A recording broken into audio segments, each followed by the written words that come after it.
పాపం అంటే ఏంటి? పాపం అంటే బాధ పెట్టడం, ఇతరులను భయపెట్టడం, స్వతంత్రాన్ని హరించడం, అంటే బానిసలుగా చేయడం, దుఃఖానికి గురి చేసిన, భయానికి గురి చేసిన, బానిసత్వం తీసుకొచ్చినా అది పాపమే అవుతుంది. ఎందుకంటే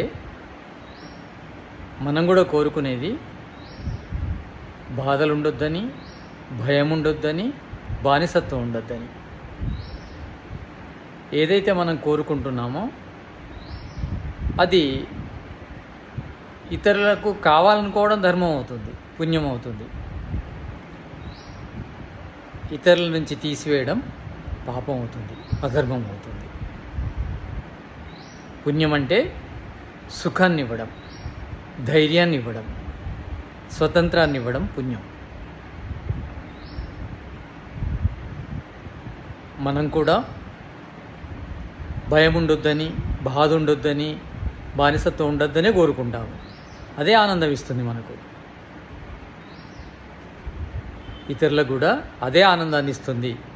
అది చేస్తే పుణ్యం అవుతుంది, అది చేయకుంటే పాపం అవుతుంది. ఏదైతే మనము ఇష్టపడతామో అది ఇతరులకు చేయడము పుణ్యం అవుతుంది.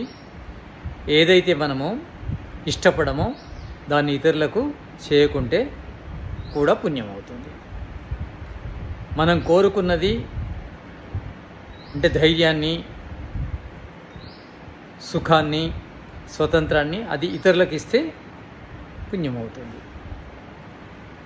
మనం ఏదైతే ద్వేషిస్తున్నామో, వద్దనుకుంటున్నామో ఆ భయాన్ని,